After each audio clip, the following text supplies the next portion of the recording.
اللہ وبرکاتہ خطاب فرما رہے ہیں مفکر اسلام جناب مولانا محمد جزیز انصاری صاحب بمقام رحمانی مسجد بورا پیر کراچی مورخہ 8 جنوری سن 2008۔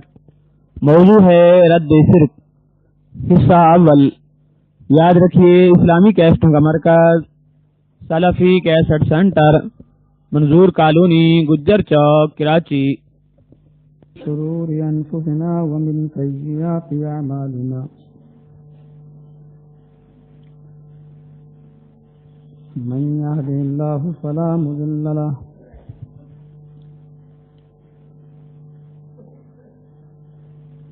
ومن يضلله فلا هادي له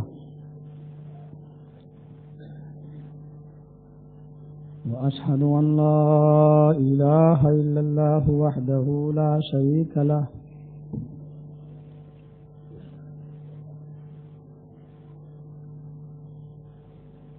وأشهد أن محمدا عبده ورسوله أما بعد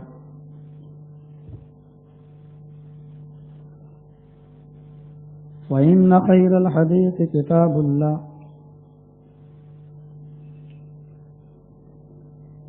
وخير الهدي هدي محمد صلى الله عليه وسلم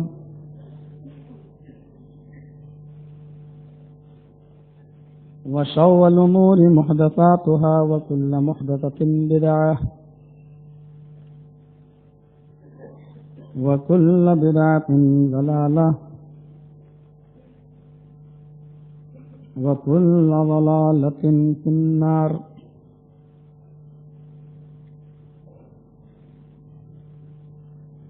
أعوذ بالله من الشيطان الرجيم، بسم الله الرحمن الرحيم۔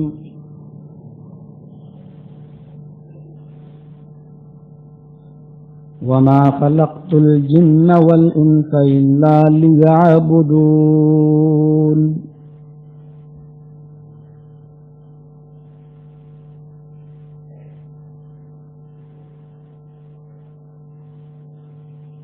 وعن عمر بن الخطاب رضي الله تعالى عنه قال: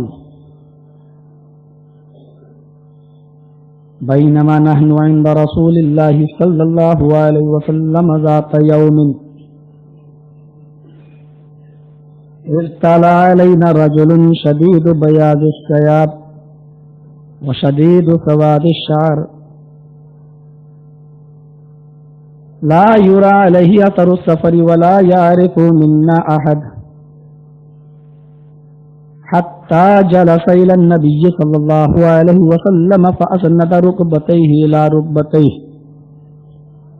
ووضع كفيه على فخذيه وقال: يا محمد أخبرني عن الإسلام. قال: الإسلام أن تشهد أن لا إله إلا الله وأن محمد رسول الله وتقيم الصلاة وتؤتي الزكاة وتصوم رمضان وتحج البيت إن استطعت إليه سبيلا. قال: صدقت. فعجبنا له يسأله ويصدقه. قال: أخبرني عن الإيمان. قال: الإيمان أن تؤمن بالله وملائكته وكتبه ورسله واليوم الآخر وتؤمن بالقدر خيره وشره. رواه البخاري في كتاب التوحيد ورواه مسلم في كتاب الإيمان۔ رب اشرح لي صدري ويسر لي أمري واحلل عقدة من لساني يفقهوا قولي رب زدني علما اللهم رب زدنی علما آمین۔ ہر قسم کی تعریف، ساری خوبیاں، ساری بڑائیاں اللہ رب العالمین کے لیے لائق و سزاوار ہے۔ جو ہستی ہمیشہ سے قائم ہے اور ہمیشہ باقی رہے گی۔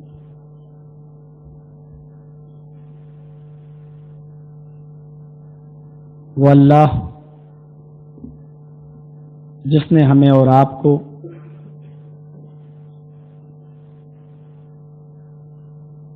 اس دنیا میں پیدا کیا اور اپنی بے شمار نعمتوں سے ہمیں اور آپ کو نوازا،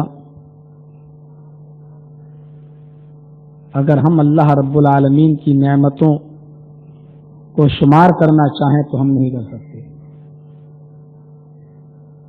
اس کا یہ ایک بہت بڑا احسان ہے کہ اس نے ہمیں اور آپ کو اشرف المخلوقات اس دنیا میں تقریباً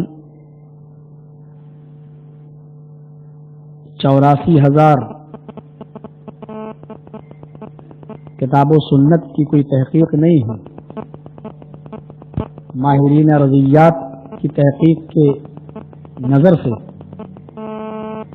اسی لیے میں تقریباً کہہ رہا ہوں 84,000 مخلوقات کو اس نے پیدا کیا، ان میں حضرت انسان کو سب سے اونچا مقام اور سب سے اونچا درجہ دیا۔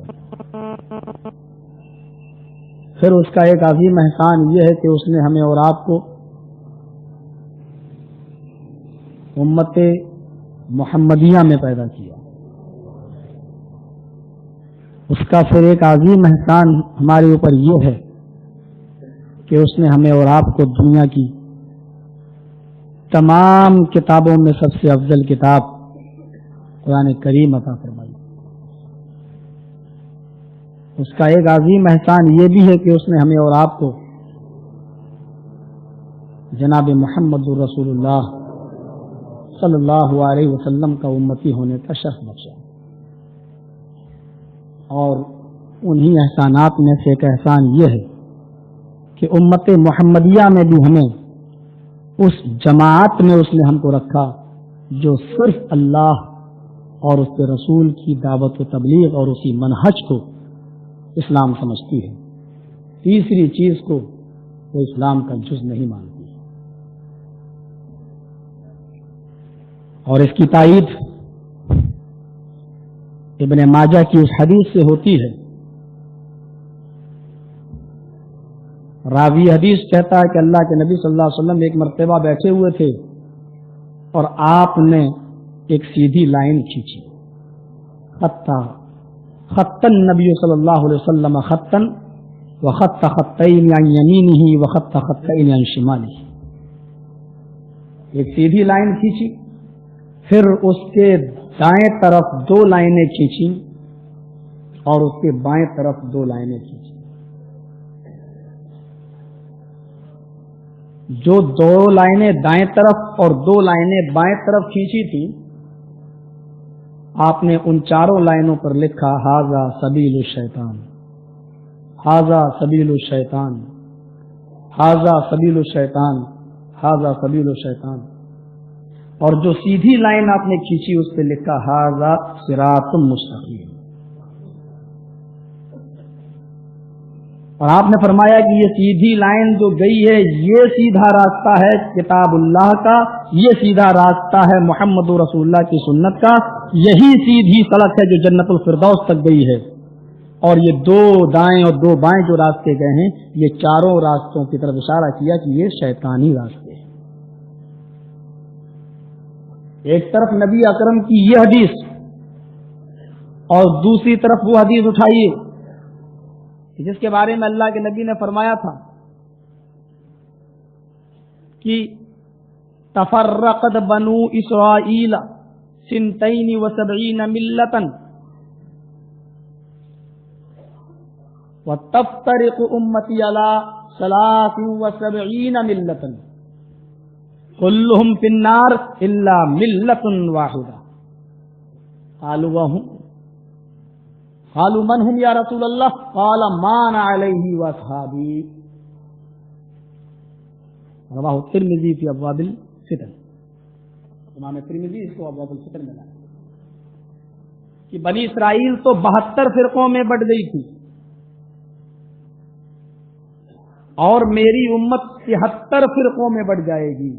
حدیث لمبی ہے اور اس کے پہلے کے الفاظ یہ ہیں کہ تمہارے اوپر وہی زمانہ آ جائے گا جو بنی اسرائیل کے اوپر آیا تھا، حذو النعل بالنعل، جیسے دونوں جوتے برابر ہوتے ہیں پہننے کے اعتبار سے، کوئی چھوٹا بڑا نہیں ہوتا ہے، ایسے ہی میری امت میں اور بنی اسرائیل میں کوئی فرق نہیں رہے گا، دونوں ایک ہی دوسرے کے نقش قدم پر چلیں گے. حتی ان کان منہم من اطاع علی امہ علانیۃ لکان من امتی من یصنع ذلک، یہاں تک کہ اگر بنی اسرائیل میں کسی نے اپنی ماں کے ساتھ اعلانیہ زنا کیا ہوگا تو میری امت میں بھی ایسے لوگ پیدا ہوں گے جو اپنی ماں کے ساتھ اعلانیہ زنا کریں گے. اس کے بعد آپ نے فرمایا تھا کہ تفرقت بنو اسرائیل سنتین و سبعین ملتن، بنی اسرائیل تو 72 فرقوں میں بٹی تھی، میری امت ان سے نقش قدم میں قدم آگے ہوگی، پیچھے نہیں ہوگی، میری امت 73 فرقوں میں بڑھ جائے گی. اور اس کے بعد آپ نے فرمایا کلہم فی النار الا ملۃ واحدہ. ذرا اس حدیث کے الفاظ پر غور کیجئے گا، میں کسی کو ذبح نہیں کروں گا، میں سوچ کے آیا تھا کہ مجھے بولنا ہے بعث بعد الموت، مرنے کے بعد دوبارہ زندہ جو ہونا ہے اس کی کیفیت کیسے ہوگی، عذاب قبر میں روح کو کس طریقے سے ہوتا ہے، میں سوچ کے کچھ اور آیا تھا، لیکن یہاں آپ لوگوں کا مجمع اور آپ لوگوں کی اچھی خاصی تعداد دیکھی تو میں نے موضوع کو بدل دیا، اور ابھی میں نے ممبر پر بیٹھتے ہوئے میں نے توحید کا موضوع اٹھا لیا. وہ ہماری بنیادی تعلیم ہے، وہ ہمارا بنیادی عقیدہ ہے. توحید صحیح تو انشاءاللہ ہمارے اور عمل بھی قابل قبول ہیں. توحید اگر بگڑ گئی، توحید میں اگر خلل آ گیا تو معاف کیجیے گا ہمارے عملوں کا دار و مدار اسی توحید پر بھی ہے. بنی اسرائیل 72 فرقوں میں بٹ گئی اور میری امت 73 فرقوں میں بٹے گی. کلہم فی النار، سب جہنمی الا ملۃ واحدہ، صرف ایک ملت، ایک جماعت جنت کے اندر جائے گی. صحابہ نے سوال کیا قالوا من هم یا رسول اللہ. صحابہ کے سوال سے اس بات کا اندازہ لگائیے کہ تحقیق کا جذبہ کتنا زیادہ تھا، اور آج ہمارے زمانے میں اندھی تقلید کا جذبہ کتنا زیادہ ہے. جو کہہ دیا وہ کہہ دیا، پتھر کی لکیر ہے. ہم اپنے مولانا کی اور اپنے امام کی بات بالکل رد نہیں کر سکتے، حدیث رد ہو جائے پرواہ نہیں، لیکن ہمارے بزرگ کی بات رد نہیں ہونی چاہیے. کتنی حدیثوں پر بلڈوزر چل چکے. صحابہ نے سوال کیا من ہم یا رسول اللہ، وہ کون سی جماعت ہے جو جنت میں جائے گی، مجھے بھی بتا دیجئے تاکہ ہم لوگ بھی وہی محنت کریں، اسی جماعت کے اندر شامل ہو جائیں. فرمایا مان علیہ واصحابی، وہ لوگ ہیں جس پر میں ہوں اور میرے صحابہ ہیں، جس پر میں ہوں اور میرے صحابہ ہیں. اور ایک دوسری حدیث آپ اٹھائیے ترمذی کی، وعن عبداللہ ابن عمرو ابن العاص رضی اللہ تعالی عنہ قال اذا فسد اہل الشام فلا خیر لکم ولا تزال طائفة من امتی منصورین علی الحق لا يضرهم من خالفهم حتى یأتی امر اللہ. اس حدیث کو بھی سامنے رکھ لیجیے. جب شام کے اندر فتنہ ہوگا، ملک شام کے اندر جب فساد ہوگا تو تمہارے لیے بھلائی کا اور خیریت کا کوئی راستہ نہیں ہوگا. پھر آپ نے فرمایا وَلَا تَزَالُ طَائِفَةٌ مِّنْ أُمَّتِي مَنْصُورِينَ عَلَى الْحَقِّ، اور میری امت میں ایک جماعت، ایک گروہ ہمیشہ حق پر رہے گا. لا تزال طائفة من امتی، میری امت میں ایک گروہ ہمیشہ حق پر رہے گا. منصورین، چاروں طرف سے اس کی مدد کی جاتی رہے گی، لوگ اس کی مدد کرتے رہیں گے. لا یضرهم من خالفهم، کوئی بھی ان کا دشمن ان کا کچھ نہیں بگاڑ سکتا. لا یضرهم من خالفهم، کوئی بھی ان کا دشمن ان کا کچھ نہیں بگاڑ سکتا. حتی یاتی امر اللہ، یہاں تک کہ اللہ کا حکم یعنی قیامت آ جائے، قیامت تک ان کا کوئی کچھ نہیں بگاڑ سکتا. ذرا الفاظ پر غور کیجیے، ہمارے عربی اگر جاننے والے ہوں تو ذرا اور توجہ دیں. لا تزال طائفۃ کہا ہے، زالہ کا استعمال عربی زبان کے اندر کہاں ہوتا ہے، ذرا اس کو سمجھتے چلیے. پھر اس کے بعد میں دیکھیے اللہ کے نبی کی پیشن گوئی کتنی زبردست. عربی زبان میں زالہ کا استعمال تسلسل بلا انقطاع کے لیے ہوتا ہے. یہ عربی اصول، عربی گرامر کا ایک قاعدہ ہے. لا تزال طائفۃ، زالہ کا استعمال عربی زبان کے اندر تسلسل بلا انقطاع، ایسا تسلسل، ایسی کنٹینیوٹی، ایسا برابر چلے آنا کہ جس پر کبھی کوئی زمانہ منقطع نہ ہوا ہو. جیسے کہنا ہو کہ زید ہمیشہ سے دولت مند رہا، اس کے پاس غریبی کبھی نہیں آئی، تو عربی میں اس کو کہیں گے ما زال زید امیر، ما زال زید غنیا، زید ہمیشہ امیر رہا. یعنی زید نے کبھی غریبی دیکھی ہی نہیں ہے، زید کے پاس کبھی غریبی آئی ہی نہیں ہے، اس نے کبھی بھی بھوکمری میں زندگی نہیں گزاری ہے، کوئی زمانہ اس کے اوپر غربت کا نہیں آیا، وہ ہمیشہ سے امیر رہا. یعنی جب سے میں نے ہوش سنبھالا اب تک میں اس کو برابر امیر، پیسے والا اور دولت والا ہی دیکھتا چلا آیا. تب اس جگہ پر کیا استعمال ہوتا ہے؟ زالا، ما زال زید غنیا، زید ہمیشہ سے امیر رہا. عربی میں یہ لفظ اللہ کے نبی نے یہاں استعمال کیا، لا تزال طائفۃ من امتی، میری امت میں بھی ایک جماعت ایسی ہے جو میری زندگی سے لے کر قیامت کی صبح تک وہ ہمیشہ حق پر رہے گی، کبھی اس کے اوپر باطل سوار ہو ہی نہیں سکتا، اور اس کے اندر باطل دائیں سے بائیں سے کہیں سے آ ہی نہیں سکتا ہے. طائفتن کہا، ایک گروہ، ایک جماعت. طائفتن نکرہ ہے، طائفتن نکرہ ہے، جس کا معنی ایک جماعت حق پر رہے گی. اور وہاں کہہ چکے 72 جب فرقے بنی اسرائیل میں تھے، 73 فرقے میری جماعت میں ہوں گے، یعنی میری امت میں ہوں گے، یعنی 72 جہنمی اور ایک جنتی، ایک جنتی. اور یہ کون سا جنتی، یہ فرقہ کون سا جنتی ہوگا؟ اس کے بعد امام ترمذی کی یہ حدیث انہوں نے درج کی ہے، اس کے بعد انہوں نے نقل کیا ہے، قال احمد بن حنبل ان لم یکونوا اصحاب الحدیث فلا ادری من هم. امام ترمذی نقل کرتے ہیں اگر یہ جماعت اہل حدیث کی جماعت رہی ہے تو میں نہیں جانتا ہوں کہ پھر کون سی جماعت ہے. ان لم یکونوا اصحاب الحدیث فلا ادری من هم، اگر یہ جماعت اہل حدیث کی، لم یکونوا اصحاب الحدیث، حدیث والے نہیں ہیں. حدیث کس کو کہتے ہیں؟ قرآن کو بھی حدیث کہتے ہیں اور حدیث بھی حدیث. اللہ نزل احسن الحدیث، اللہ نے سب سے بہترین حدیث اتاری، یعنی قرآن کو حدیث کہا ہے. فإن خیر الحدیث کتاب اللہ، اللہ کے نبی کیا خطبہ دیتے تھے؟ سب سے بہترین حدیث اللہ کی کتاب ہے. تو قرآن بھی حدیث اور حدیث بھی حدیث، قرآن و حدیث. اور اصحاب الحدیث کس کو کہتے ہیں؟ قرآن و حدیث والے.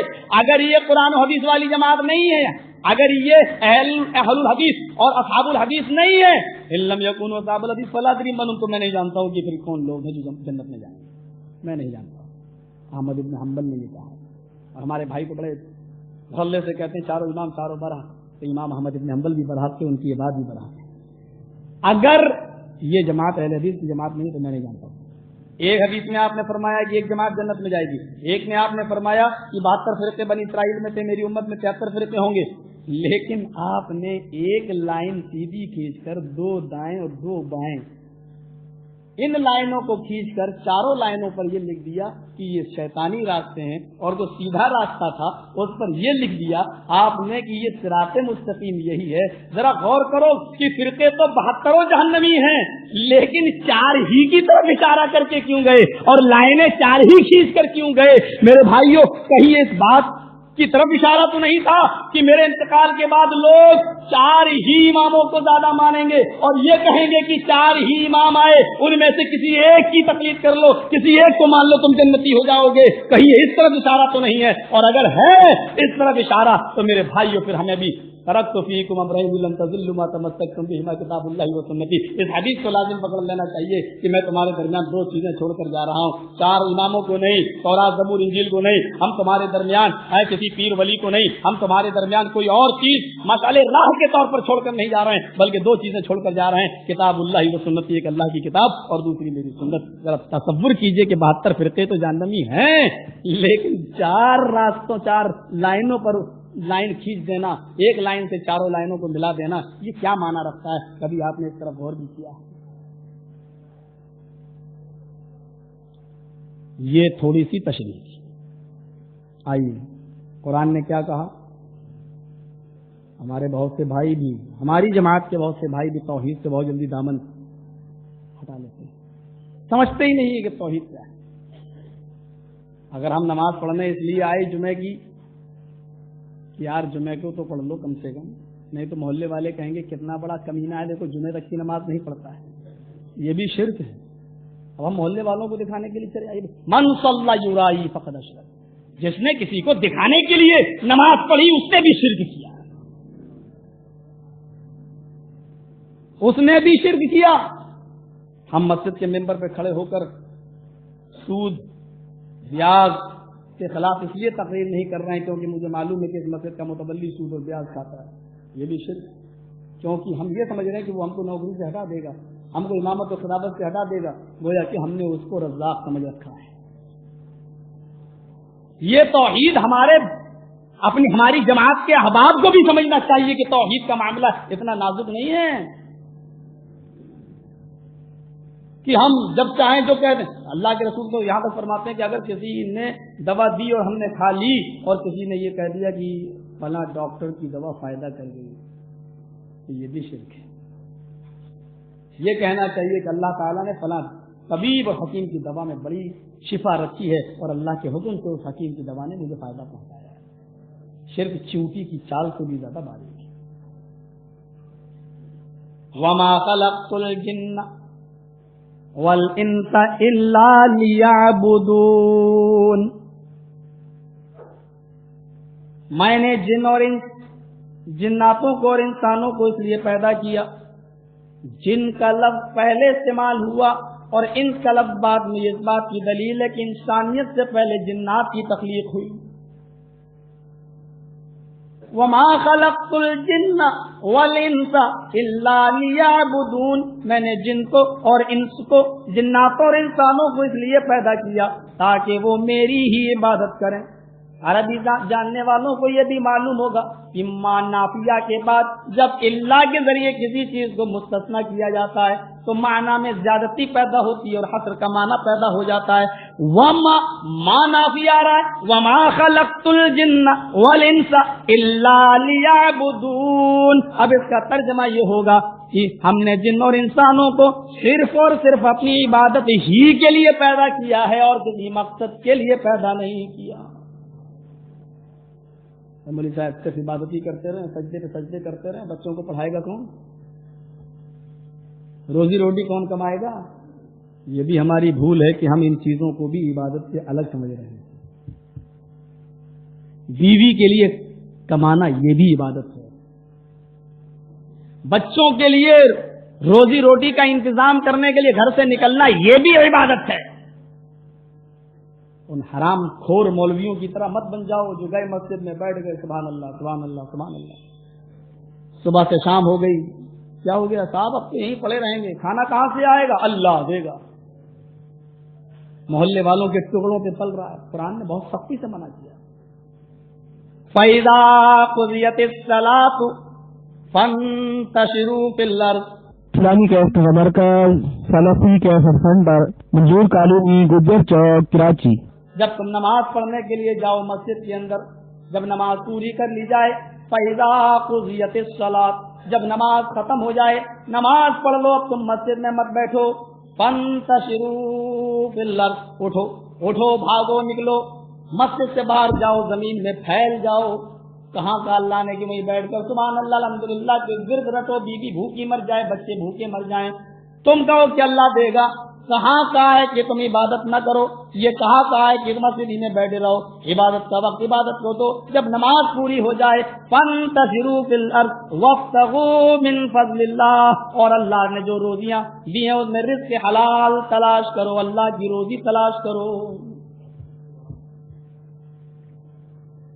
نبی اکرم نے کر کے دکھایا، کبھی بھیڑ و بکریوں کو چرا چرا کر اپنا گزر بسر چلایا، تو کہیں حضرت خدیجہ رضی اللہ تعالیٰ عنہ کا مال لے جایا کرتے تھے اور ملک شام میں بیچا کرتے تھے، اور حضرت خدیجہ کو نبی اکرم کے ہاتھ سے بیچے ہوئے مال میں جو برکت نظر آئی وہ کسی تاجر کی تجارت میں نظر نہ آئی۔ یہی ایمانداری حضرت خدیجہ کے گھر میں دل میں گھر کر گئی، اور انہوں نے خود ہی نبی اکرم صلی اللہ علیہ وسلم کو اپنی باندی کے ذریعے پیغام نکاح دے ڈالا۔ ہماری ماں بہنیں اگر یہاں سن رہی ہیں تو ذرا غور کریں، حضرت خدیجہ رضی اللہ تعالیٰ عنہ کو اللہ کے نبی کی ایمانداری بھائی تھی. آج تم بھی عشق کے طوفان میں ڈوبی ہوئی ہو, تمہیں کون سی چیزیں نظر آ رہی ہیں؟ تم کیا سوچ کر عشق کے سمندر میں غوطہ زن ہو جاتی ہو؟ تم نے کون سی خوبیاں ان لڑکوں کے اندر دیکھی ہیں؟ ہماری ماں بہنیں بھی ذرا سوچیں. پھر اللہ کے نبی صلی اللہ علیہ وسلم نے بھی اپنے چچا ابو طالب کی مرضی کے بعد, رضامندی کے بعد, اجازت کے بعد آپ نے حضرت خدیجہ سے نکاح کر لیا. یہ اس بات کی دلیل ہے کہ پاک دامن نیک عورت سے شادی نبی اکرم صلی اللہ علیہ وسلم نے نبی ہونے سے پہلے بھی کر لی تھی. یہ بھی عبادت ہے اپنی بیوی اور بچوں کے لیے کمانا. عبادت کو پہلے ہم سمجھیں, عبادت کا مفہوم کیا؟ لیعبدون, میں نے اپنی عبادت کے لیے پیدا کیا. اور اس کو سمجھنے کے لیے پہلے یہ سمجھو, عبادت کے معنی ہوتے ہیں بندگی. اصل میں اس کا مادہ ہے عبد, عین بے دال, عبد. عبد یعبدو کی معنی عبادت کرنا, اسی سے بنتا ہے عبد, بندہ, اور اسی سے ماخوذ ہے عبادت, بندگی, اور اسی سے ماخوذ ہے عابد, عبادت کرنے والا, اور اسی سے ماخوذ ہے معبود, جس کی عبادت کی جائے. ہم کون ہیں؟ عبد. اور اگر نماز پڑھ رہے ہیں, روزہ رکھ رہے ہیں, اللہ کی عبادت کر رہے ہیں, تو ہم کون ہیں؟ عابد. اور جو چیز ہم کر رہے ہیں اللہ کو خوش کرنے کے لیے, جیسے نماز یا روزہ, یہ کیا ہے؟ عبادت. اور یہ ہم کس کے لیے کر رہے ہیں؟ اللہ کے لیے. وہ کون ہوا؟ معبود. اور عبد کے معنی ہوتے ہیں غلام. غلام, غلام میں اور نوکر میں فرق ہوتا ہے, ملازم میں اور غلام میں فرق ہوتا ہے. ہم گورنمنٹ سروینٹ ہیں, سرکاری ملازم ہیں. 9 بجے صبح ہماری ڈیوٹی ہے, شام کو 5 بجے ختم. 5 بجے کے بعد ہم مکلف نہیں ہیں کہ ہم کوئی کام کریں.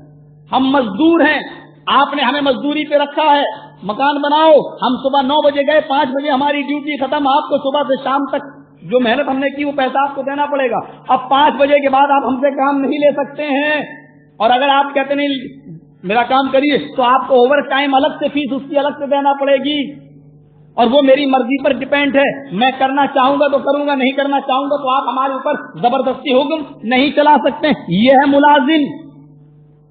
اور غلام, ہم نے تم کو خرید لیا ہے. اب ہم کو رات کے 2 بجے بھی تم کو اٹھانے کی ضرورت پڑے گی تو اٹھائیں گے, ہم کو 4 بجے بھی ضرورت پڑے گی تو ہم اٹھائیں گے, ضرورت پڑی تو ہم کوڑے بھی لگائیں گے, کیونکہ ہم نے تم کو خرید لیا ہے. تم رات و دن میری خدمت کے لیے اور میری غلامی کے لیے ہم نے تمہیں خرید لیا ہے. یہ ہے غلام. اللہ نے ہمیں ملازم نہیں کہا ہے, اللہ نے کہا تم میرے غلام ہو. ہم نے اپنی جنت کو بیچ دیا ہے تمہاری جانوں اور تمہارے مالوں کے بدلے. تم میرے غلام ہو. اور غلام کی عادت یہ ہونی چاہیے کہ اللہ پر الزام, اپنے مالک پر الزام نہ لگائے. مثلا شراب, کیوں شراب پی رہا ہے؟ ارے میں تھوڑی پی رہا ہوں, اللہ کے حکم کے بغیر پتہ نہیں ہلتا, اللہ پلا رہا. زنا کر کے کیوں؟ ارے میں تھوڑی کر رہا ہوں, اللہ جس کو چاہے ہدایت دے. من یہدہ اللہ فلا مضل لہ ومن یضلل فلا ہادی لہ. اللہ ہی ہدایت دیتا ہے, اللہ ہی گمراہ کرتا ہے. یہ میں تھوڑی کر رہا ہوں, اللہ ہی نے تو مجھے گمراہ کیا ہے. نہیں, وہ ٹھیک ہے کہ اس پر ہمارا ایمان ہے, ہدایت اللہ دیتا ہے, گمراہ اللہ کرتا ہے, لیکن غلط کام کی نسبت اللہ کی طرف کرنا یہ غلام کی, یہ بندے کی شان نہیں ہونی چاہیے. محمود ایک بادشاہ گزرا ہے اور اس کا غلام تھا ایاز. آپ نے کبھی سنا ہوگا یہ شعر علامہ اقبال کا, ایک ہی صف میں کھڑے ہو گئے محمود و ایاز, نہ کوئی بندہ رہا نہ کوئی بندہ نواز. محمود اپنے اس غلام کو بہت چاہتا تھا, بہت محبت کرتا تھا اپنے اس غلام کو. ایک بار دوسرے غلاموں نے کہا, اے محمود میری سمجھ میں نہیں آتا کہ تمہارے اور بھی تو غلام ہیں, تم اس کو سب سے زیادہ محبت کیوں کرتے ہو, اس کو سب سے زیادہ کیوں چاہتے ہو؟ اچھا دیکھنا چاہتے ہو, وجہ معلوم کرنا چاہتے ہو؟ کہاں. اس نے ہیرے کے کچھ ہار منگائے, ہیرے کے کچھ ہار منگائے, اور اس نے اپنے سارے غلاموں کو ایک ایک ہار دے دیا. لائن سے لو لو لو لو, ایک ایک ہار اس نے سب کو دے دیا.